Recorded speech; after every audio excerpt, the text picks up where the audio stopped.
Hello hi everyone, welcome to the channel learn with me. कैसे हैं हो आप लोग? आई होप आप सभी बढ़िया होंगे। And I know there is so much time I have been taken and I didn't upload the video, but trust me, video will upload continuously on a regular basis, right? So the chapter last video we were discussing, that was the chapter 2 SPL का। हम ये role of the government हम ये discuss कर रहे थे health और service में, है ना। और इसके 2 पार्ट मैं ऑलरेडी बना चुकी हूँ। अगर आप वो स्टार्टिंग से चैप्टर को समझना चाहते हैं, so link is in the description of both 2 parts. Now ये है हमारा third part of the video. हाँ जी, तो हमारा जो थर्ड पार्ट का टॉपिक है वो है health care and equality. Is adequate health care available to all. यहाँ से हम इस टॉपिक को या इस वीडियो की शुरुआत करेंगे। और इससे पहले का कंटेंट अगर आप पढ़ना चाहते हैं बुक का, जो मैं लाइन टू लाइन आपको एनसीईआरटी करा रही हूँ, तो link is in the description. ठीक है जी, चलो स्टार्ट करते हैं। तो देखो, सबसे पहले हम टॉपिक को ही अंडरस्टैंड करते हैं। वो क्या बोल रहा है? हेल्थ केयर यानी कि हेल्थ की केयर करना, जो कि हॉस्पिटल्स उसके लिए अवेलेबल होते हैं, क्लिनिक्स होते हैं, मेडिसिन होती हैं। And equality. अब हेल्थ केयर में इक्वालिटी का क्या रिलेशन है? यहाँ पे आपसे जानना चाहते हैं कि क्या सभी को जो हेल्थ केयर मिल रही है वो एडिक्वेट है यानी कि प्रॉपर है, और क्या सभी को हेल्थ केयर फैसिलिटीज़ अवेलेबल है? क्या इक्वालिटी है इस चीज़ में या नहीं? तो यहाँ पे आप देखो, in India we face a situation where private service are increasing but public services are not. अब आप देख रहे हो इंडिया में भी, अगर आप अपने आसपास भी ऑब्जर्व करोगे, देखो history, SPL, geography, it is all about to relate. आप ना इससे काफ़ी चीज़ें रिलेट कर सकते हो। ठीक है, तो अब आप देखो, जैसे इंडिया में ही जो पब्लिक सर्विसेज है वो उतनी बड़े लेवल पे इंक्रीज़ नहीं होती हैं जितना कि जो प्राइवेट सेक्टर है, या प्राइवेट जैसे जगह जगह पे लोग अपना क्लिनिक खोल रहे हैं, है ना। तो ये चीज़ें बढ़ती जा रही, but public health care facilities उतनी नहीं बढ़ती और इतने पेस पे नहीं बढ़ती। So what is then available to people are mainly private services. जो ज़्यादातर लोगों के पास अवेलेबल है वो है प्राइवेट सर्विसेज, जैसे प्राइवेट हॉस्पिटल्स हो गए, प्राइवेट क्लिनिक्स हो गए।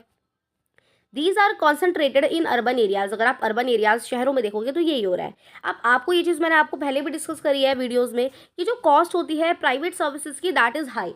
वो हाई कॉस्ट लेते हैं। अगर आप किसी प्राइवेट डॉक्टर के पास जा रहे हैं मिलने, उनसे अपॉइंटमेंट लेने, सो दे चार्ज यू अमाउंट। वो सिर्फ आपसे बात करने का एक अमाउंट चार्ज करते हैं। तो जो प्राइवेट सर्विसेज आप ले रहे हो हेल्थ केयर रिगार्डिंग, वो हाई उसकी कॉस्टिंग होती है, राइट। जैसे मेडिसिन सारे एक्सपेंसिव होती है उनकी, जो प्राइवेट से हम सेक्टर से लेते हैं। So many people can not afford them. Obviously सभी का फाइनेंशियल लेवल उतना स्ट्रांग नहीं होता। ठीक है, तो बहुत सारे लोग अफोर्ड नहीं कर पाते प्राइवेट फैसिलिटीज़ को। ठीक है, उनको कई बार क्या करना पड़ता है, जैसे कि अगर मान लो कोई फार्मर की फैमिली है या फिर कोई और है जो कोई विलेज में, गाँव में रहता है, तो उसके पास उतना नहीं है सफिशिएंट फाइनेंस, तो उनको क्या पढ़ना पड़ता है अब। लेकिन ज़रूरत भी है भाई, अच्छा इलाज कराना है, तो दे बोरो मनी। वो मनी बोरो करते हैं, मतलब लोन लेते हैं। जब भी कोई इलनेस होती है, यानी कि कोई फैमिली में अगर उनको किसी को प्रॉब्लम होती है, तो वो फिर लोन लेते हैं। मतलब लोगों को अगर हेल्थ के लिए भी लोन लेना पड़ रहा है क्योंकि हेल्थ केयर फैसिलिटीज़ इतनी एक्सपेंसिव है, तो इससे बड़ी ख़राब बात क्या हो सकती है? क्योंकि आप जानते हो कि कॉन्स्टिट्यूशन हमें एक राइट टू लाइफ देता है, and right to life is all about कि हमारी लाइफ जो है वो खतरे में ना आए। ठीक है, तो राइट टू लाइफ में हेल्थ केयर फैसिलिटीज़ भी आती हैं, और वही उसी के लिए इंसान को अगर लोन लेना पड़ रहा है, तो भाई ये गवर्नमेंट के लिए, ये कॉन्स्टिट्यूशन के लिए एक बहुत सोच विचार करने वाला एक पहलू हो गया। समझ रहे हो? आगे बढ़ते हैं। Some private services encourage incorrect practices. कई बार प्राइवेट सर्विसेज में क्या होता है, ज़्यादा पैसे कमाने के लिए, ज़्यादा प्रॉफिट अर्न करने के लिए वो इनकरेक्ट चीज़ें भी करते हैं। एट टाइम्स इनएक्सपेंसिव ऑल्टरनेटिव्स दो अवेलेबल में नॉट बी यूज्ड। मतलब क्या, कई कई बार देखो, फॉर एग्जाम्पल से आपको समझाती हूँ इस लाइन का क्या मतलब है। देखो, some medical practitioners are found to prescribe superfluous medicine, injection और saline when simple medicine can be suffice. मतलब जब मान लो किसी बंदे को की तबीयत ठीक नहीं थी किसी इंसान की, और उसका सिंपल मेडिकेशन से भी इलाज से, सिंपल से इलाज से भी उसका काम चल सकता था और उसकी तबीयत ठीक हो सकती थी। बट उस केस में भी प्राइवेट सेक्टर वाले क्या करते हैं, मैडम आप ये टेस्ट करा लो, आप ये करा लो, आप ये मेडिसिन ले लो, आप इंजेक्शन लगवा लो, जबकि when it is not even required. समझ लो? तो तब भी कई बार ऐसे, मैं ये नहीं कह रही हूँ हर जगह ये होता है, बट हाँ समहाउ आप भी ये सच्चाई जानते हो और मैं भी, कि प्राइवेट सेक्टर्स में ज़्यादा कई बार अपने पैसे बनाने के लिए they even provide you many medicine, many testing when even it is not required. May be आपका वो सिंपल मेडिकेशन से भी सही हो सकता है, तब भी वो देते हैं। यही ये पैराग्राफ में लिखा है। ठीक है, हम वही बात करेंगे जो एनसीईआरटी में मेंशन है। समझ लो?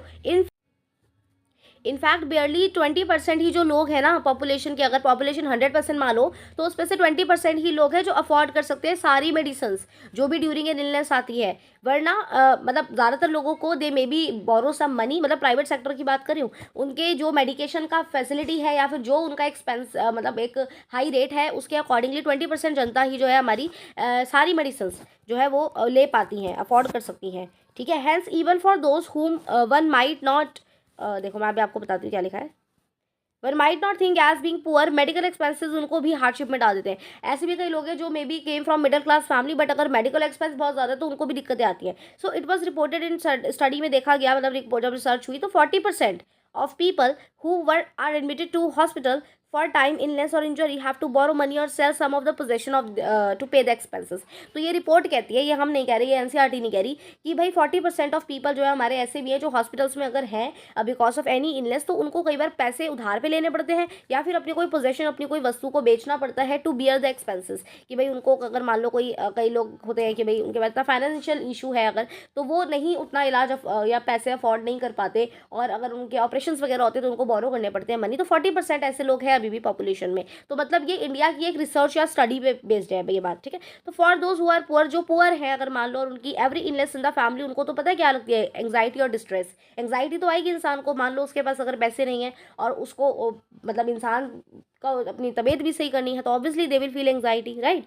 सो what is worse is that situation, है ना। तो मतलब यही चीज़ बार बार होना, ये कितना मतलब ये सिचुएशन ही कितनी वर्स है।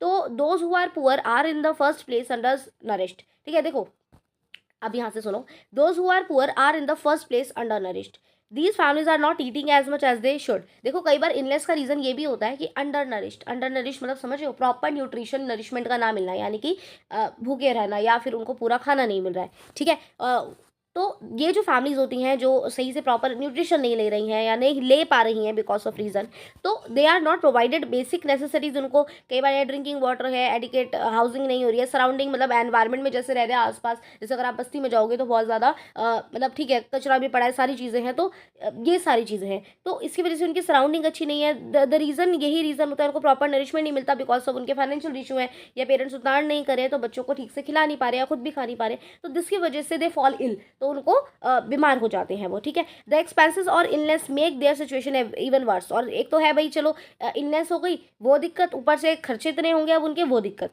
समझ लो। तो देखो हमने आसपास अपने ये चीज़ें बहुत देखी होंगी, बहुत ऐसे हमने लोग देखे होंगे, कहीं ना कहीं आप सबने देखे होंगे, आप रिलेट कर पा रहे होंगे कि जहाँ हम जिन्हें बस्तियों में देखते हैं उनके बच्चे ऐसे ही मतलब घूम रहे हैं, एक प्रॉपर एनवायरनमेंट नहीं है, वो ढंग से उनका मतलब खाना नहीं उन्हें मिल रहा है। तो एक चैप्टर सेट के बात ये है कि whenever you find this kind of people and if you are able to help them, because if you have money you can help them, right. So please do that, right.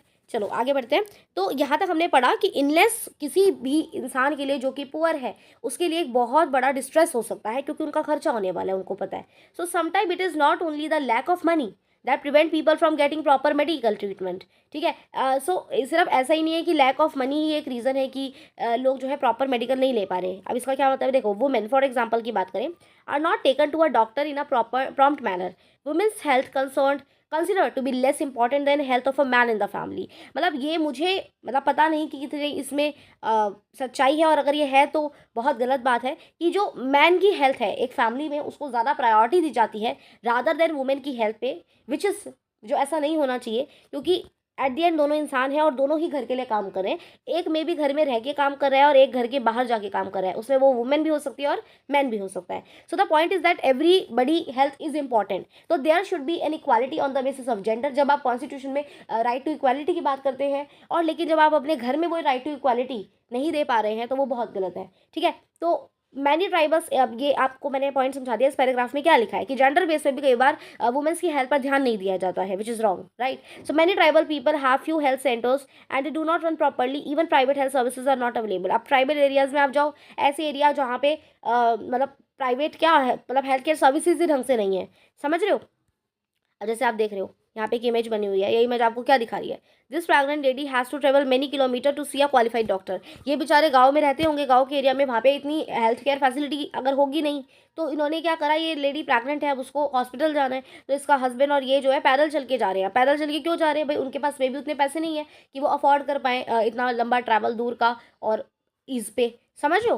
तो यही चीज़ है कि आपको chapters के through, पढ़ाई के through सिर्फ question answer याद करने हैं या टेस्ट देना है, उसके लिए ही पढ़ाई नहीं होती है। देयर आर मैनी सिचुएशंस जो आपको किताबों में दिखाई जाती हैं, जहाँ से आप में एक वो फीलिंग आए सेंस ऑफ हेल्प की, ठीक है, या फिर अंडरस्टैंडिंग की, समझ लो। रूरल एरियाज में देखो यहाँ पे एक जीप है, is often use to serve as a mobile clinic for patient. देखो एक ऐसे वैन घूमती रहती है जगह जगह विलेजेस में, जो मतलब मेडिकल सर्विसेज प्रोवाइड करते हैं, मतलब घूम घूम के अगर किसी को ज़रूरत है, भाई कोई दिक्कत है, तो इस तरीके से वो यहाँ से इन वैन से मतलब दवाई ले सकता है। ठीक है, तो इस तरीके से है। नाउ अभी हमने ये चीज़ें डिस्कस करी सारा कुछ। अब व्हाट कैन बी डन, आपकी हेडिंग है कि अब हम क्या कर सकते हैं, तो चलो इसे पढ़ते हैं। राइट, अच्छा, मैं जो जब भी चैप्टर पढ़ाती हूँ, मतलब 6 मिनट की वीडियो हो चुकी है और हमारा एक टॉपिक हो गया, it's good. But the point is that कि जब भी मैं चैप्टर पढ़ाती हूँ, मेरा मेन फोकस ही यही होता है ऑन अंडरस्टैंडिंग, कि जो मेरी वीडियो को देख रहा है उसका अगर वो चैप्टर समझ नहीं आया है तो लिटरली उसका टाइम वेस्ट ना हो, और जो मेन मेन चीज़ें हैं उसको समझ आ जाए, सो दैट उसको कनेक्ट भी हो चैप्टर से, और कनेक्ट होगा तो आपको क्वेश्चन आंसर करने में भी आसानी होगी बाय अंडरस्टैंडिंग बेसिस पे, and then you will also get good marks in your test. Although getting good marks is not the only goal, but the point is कि अच्छे मार्क्स आपके आ जाएंगे, है ना। तो अगर आपको मेरी वीडियोस या मतलब चीज़ें समझ में आती हैं, although I have seen some of the comments on my channel, I am grateful for that. तो द पॉइंट इज, अगर आपको समझ आती है तो आप मेरे साथ स्टे कनेक्टेड रहो, और कौन से आपको टॉपिक देखने हैं, किस सब्जेक्ट के देखने हैं, तो आप मुझे प्लीज़ उसको कॉमेंट करा कीजिए, सो दैट मेरे को भी लगे कि हाँ मैं नेक्स्ट वीडियो ये बनाने वाली हूँ। तो या देखो, अब आते हैं व्हाट कैन बी डन, क्या किया जा सकता है। देखो, there is a little doubt that the health situation of most people in our country is not good. ये इसमें मतलब थोड़ा सा डाउट तो हम कर ही सकते हैं कि जो हेल्थ सिचुएशन है हमारी इंडिया कंट्री की भी, लोगों की, वो इतनी अच्छी नहीं है। ठीक है, तो इट इज़ द रिस्पॉन्सिबिलिटी है ये किसकी, गवर्नमेंट की, कि वो क्वालिटी हेल्थ केयर सर्विस दे अपने सिटीजन्स को। कॉन्स्टिट्यूशन में राइट टू लाइफ है, और राइट टू लाइफ हर एक सिटीजन को मिले, यानी कि हेल्थ केयर फैसिलिटीज़, उनकी हेल्थ पे अगर कोई आँच आ रही है तो उनको वो फैसिलिटीज़ मिले, ये हमारी गवर्नमेंट का भी एक इसमें रोल है। और मतलब लोगों का भी, कि वो इस चीज़ के बारे में अवेयर हो कि हाँ ये हमारा राइट है। और अगर उनको, जैसे हमने एक केस पढ़ा था, केस स्टडी अगर आपको याद हो तो, कि उसको हॉस्पिटल में बेड की फैसिलिटीज़ नहीं मिली थी, तो उसे गवर्नमेंट हॉस्पिटल की जगह प्राइवेट हॉस्पिटल में जाना पड़ा। ठीक है, मैंने आपको पढ़ाया था ये पार्ट 2 में या पार्ट 1 में, है ना। तो यही चीज़ है, ये सिटीजन्स की हेल्थ बढ़िया हो कि तभी तो कंट्री वर्क करेगी, तभी तो लोग काम करेंगे, जॉब पे जाएंगे, तो और कंट्री का भला होगा, कंट्री की इकोनॉमिक ग्रोथ होगी। बट ये रिस्पॉन्सिबिलिटी गवर्नमेंट की है टू इंश्योर कि उनके सिटीजन हेल्दी रहें। ठीक है, जैसे कि जो डिसएडवांटेज पीपल है या पुअर पीपल है, वो भी तो सिटीजन्स ही है, everybody is equal, so government should also take care of their health, right. So however health is a much dependent on the basic amenities like social condition of the people. हाँ, health relate करता है कि भाई आपकी social condition कैसे है, आपका nutrition क्या है, as it is on health care services. तो इट इज़ इंपॉर्टेंट है कि to work on both in order to improve the health situation of our people. ठीक है, और दिस कैन बी डन, ये किया जा सकता है कैसे, look for at the example. अब आपको यहाँ पे एक चीज़ दिखाई जा रही है, केरला एक्सपीरियंस। यहाँ पे आपको एक केस स्टडी टाइप है, वो मैं आपको पढ़ के समझाती हूँ। ठीक है, ये वाला हमारा टॉपिक है, फिर कोस्टा रिकन अप्रोच है, ये दो चीज़ें हैं। केरला में लोगों की हेल्थ केयर फैसिलिटीज़ पे गवर्नमेंट कैसे ध्यान देती है, और कोस्टा रिकन अप्रोच क्या है, ये दोनों से क्वेश्चन बन जाता है, तो ये इंपॉर्टेंट है for seated point of view as well. तो ये मैं आपको समझाऊंगी। उससे पहले यहाँ पे आप देख रहे होंगे सस्टेनेबल डेवलपमेंट गोल्स, SDGs गोल, कुछ 17 गोल्स होते हैं, एंड ये आपका होमवर्क है मेरी साइड से, that this is your homework, you have to search on Google. अगर आपको 17 SD गोल्स नहीं पता, जिसमें गोल नंबर 3 है हेल्थ रिगार्डिंग, ठीक है, goal number 3 is about good health and well being. तो कुछ सस्टेनेबल डेवलपमेंट के गोल है, जो आपको पता होनी चाहिए कि हमारी की कंट्री की सस्टेनेबल डेवलपमेंट के लिए क्या क्या लक्ष्य हैं, जो 17 इंपॉर्टेंट, जिसमें तीसरा हेल्थ वाला है, क्योंकि लोगों की हेल्थ अच्छी होगी तो ही कंट्री की डेवलपमेंट होगी। तो SD गोल्स आपका होमवर्क है, 17 आपको लर्न करने हैं, और इसे 5-6 बार नहीं, चलो 2-3 बार ही कहीं लिख लोगे ना तो याद हो जाएंगे। ठीक है जी, तो ये आपका होमवर्क है, ये आपको गूगल से सर्च करना है फॉर योर सेल्फ। ठीक है जी, चलो अब आते हैं केरला एक्सपीरियंस और कोस्टा रिकन अप्रोच, और इन दो टॉपिक को करके हमारा चैप्टर हो जाएगा कंप्लीट। तो चैप्टर 2 हो जाएगा complete, and for me, if you are watching this video till now, तो आपको अगर कुछ समझ आ रहा है तो you please subscribe the channel and like the video, and tell me in the comment section below about your feedback. ठीक है जी, गवर्नमेंट कैसे इन चीज़ों को हैंडल करती हैं। 1996 में Kerala government made some major changes in the state. उन्होंने केरला में मतलब जिसको हिंदी में केरल बोलते हैं, ठीक है, जगह स्टेट, उन्होंने कुछ मेजर चेंजेस करे थे केरला की गवर्नमेंट ने। 40% ऑफ द एंटायर बजट का 40% वॉज गिवन टू पंचायत को दिया गया था। पंचायत मतलब जो रूरल एरिया, विलेजेस एरिया में चीज़ों को हैंडल करती हैं। They could plan and provide for their requirement. This made it possible for a village to make sure that a proper planning was done for food, water and women's development and education. तो in short बात क्या हुई कि Kerala government में 1996 में क्या किया था, कि उन्होंने जो इस एंटायर स्टेट बजट का जितना भी स्टेट बजट बनता है उसमें से जो 40% है वो पंचायत को दिया, ताकि रूरल और विलेजेस एरिया में एक proper health care facilities provide कराई जा सके। और पंचायत, ये जो सरपंच होते हैं, जो बाकी सब मेंबर्स हैं, वो मिल करके डिसाइड करेगी कैसे लोगों की वाटर फूड फैसिलिटीज़ का ध्यान रखना है, वुमेन डेवलपमेंट का, एजुकेशन का। ठीक है, तो this meant that water supply scheme were checked, कि वाटर सप्लाई स्कीम की कैसा पानी लोगों तक पहुंच रहा है, वो बहुत ज़रूरी है। देखो, वरना पानी अगर गंदा पीते हैं तो हैज़ा जैसी कुछ डिसीज़ हो जाती हैं, बहुत सारी टाइप की डिसीज़ हो जाती हैं बिकॉज ऑफ अगर आपको साफ क्लीनिंग वाटर नहीं मिल रहा है ना। तो द वर्किंग ऑफ स्कूल कैसे चल रहे हैं, आंगनवाड़ीज़ में इंश्योर करना कि जो बच्चे हैं, छोटे बच्चे हैं, जिनको भाई देखो आपको पता है आंगनवाड़ीज़ में बाहर से जैसे गवर्नमेंट सरकार की तरफ से फूड आता है, और जब वो छोटे बच्चे जो फूड इनटेक करे हैं, that should be proper taken care कि भाई वो क्लीन हो, सेफ हो, समझ हो, टू ईट। तो स्पेसिफिक करना प्रॉब्लम को कि क्या क्या विलेजेस की आ रही है और उसको टेकन अप करना और उसका मतलब टेक केयर करना। सो health centres were also improved. ठीक है, मतलब 1956 में ही जब केरला गवर्नमेंट ने ये सारी चीज़ें हेल्थ केयर की लोगों को ध्यान में रख के करा, तो जो विलेजेस थे या जो स्टेट थी पूरी, उसमें हेल्थ सेंटर्स को जो है क्या करा गया, इंप्रूव करा गया। ठीक है, all of this helped to improve the situation, जिससे कि लोगों की जो हेल्थ केयर फैसिलिटीज़ है वो बढ़िया हो, क्योंकि वो कहते हैं ना कि स्वस्थ शरीर में ही स्वस्थ मस्तिष्क का विकास होता है। So if the citizen will not be healthy, so how they will work in how the country will function. तो एक जो वाइज गवर्नमेंट है, जो समझदार गवर्नमेंट है, वो ये जानती है कि लोगों की को बढ़िया हेल्थ केयर सर्विस प्रोवाइड करना इज अ गुड थिंग, क्योंकि हेल्थ इज वेल्थ। ठीक है, तो डिस्पाइट दीज एफर्ट्स, इनके अलावा हाउ एवर सम प्रॉब्लम जो थी, जैसे कि मान लो शॉर्टेज ऑफ मेडिसिन की, भाई उतनी दवाइयाँ नहीं है उस अवेलेबल, इनसफिशियंट हॉस्पिटल बेड्स हैं, उतने बेड्स ढंग के नहीं हैं, या फिर ज़्यादा बेड अवेलेबल नहीं है, इनफ डॉक्टर्स नहीं है, वो भी बचा रहा, रिमेन रहा, and this needed to be addressed. तो क्या बात है आगे, let us look an example of another country, कि कैसे वो इशू ऑफ हेल्थ को सॉल्व करते हैं अपने कंट्री में। ठीक है, जो कि है कोस्टा रिकन अप्रोच। तो अभी आपने इतना केरला एक्सपीरियंस है, आपको ये तो समझ में आ गया होगा कि उनकी गवर्नमेंट ने 40% ऑफ द स्टेट बजट उनको दिया, विलेजेस को, पंचायत को, सो दैट हेल्थ केयर का ध्यान रखा जा सके। ठीक है, लेकिन हाँ कुछ भी और भी जो इश्यूज हैं वो तो कि भाई continuity of not enough doctor and something like that, और विलेजेस में वो थोड़ी सी अभी भी कंटिन्यू है, but definitely that needed to be also taken care. ना तो कोस्टा रिकन अप्रोच की बात करें तो कोस्टा रिका क्या है, वो एक है आपकी country, healthiest country central America की, उसको one of the healthiest country माना जाता है। क्यों? मेन रीजन यही है क्योंकि this can be found in Costa Rican constitution. Costa Rican constitution ही इस तरीके से बना हुआ है कि सेवरल ईयर्स अगो क्या था, Costa Rica took a very important decision. इन्होंने एक डिसीजन लिया, कोस्टा रिका जो कि एक सेंट्रल अमेरिका है, उसकी सेंट्रल अमेरिका में ही है कंट्री, तो वहाँ को हेल्थियस्ट कंट्री इसलिए माना जाता है क्योंकि कोस्टा रिका ने एक टाइम पे एक डिसीजन लिया था, डिसाइड करा था not to have an army. इनके यहाँ कोई आर्मी पे खर्चा नहीं होता है। This helped Costa Rican government to spend that money that the army would have used. जो आर्मी पे खर्चा करते वो हेल्थ पे करा जाए, एजुकेशन पे करा जाए, और other basic needs of the people पे करा जाए।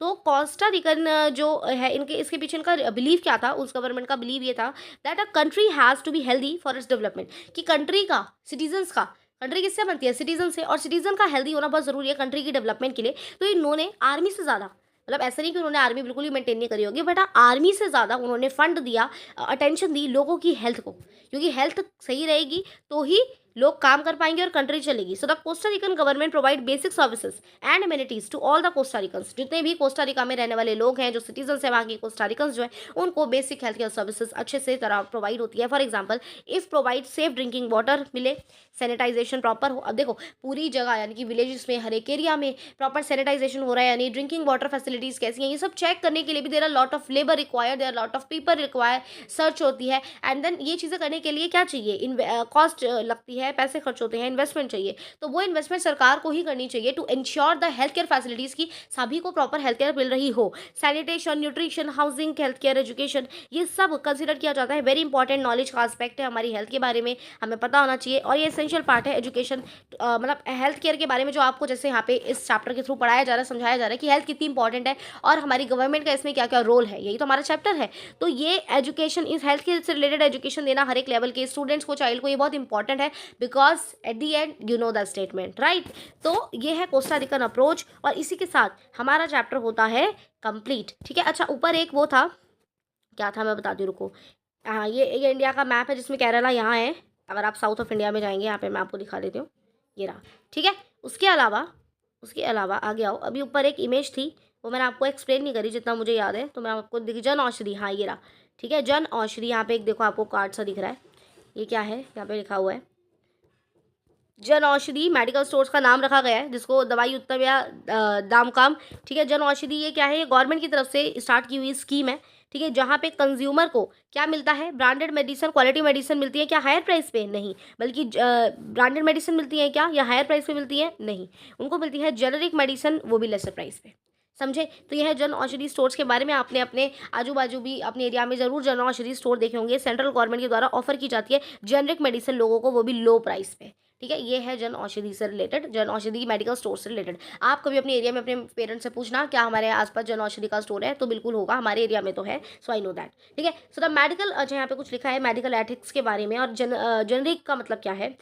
Medical council of India code, यानी कि मेडिकल एथिक कहते हैं कि every physician should as far as possible, हर एक फिजिशियन उनको कोशिश करनी चाहिए कि वो prescribe drugs with generic names, and he और she should ensure that there is a rational prescription of use of drugs. मतलब मेडिसिन से आपको बताइए कि कुछ डिफरेंट चीज़ों की का यूज़ किया जाता है, मतलब प्रॉपर मेडिसिन को बनाने के लिए, तो जेनरिक का मतलब यही है, ठीक है। और जेनरिक मेडिसिन के बारे में आप थोड़ा सर्च भी कर सकते हैं। तो इसी के साथ हमारा चैप्टर होता है complete. I hope you got this. तो ये वाली जो हमारी फोटो रह गई थी डिस्कस करनी, ये भी मैंने आपके साथ कर ली है डिस्कस, और इसी के साथ हमारा चैप्टर होता है कंप्लीट।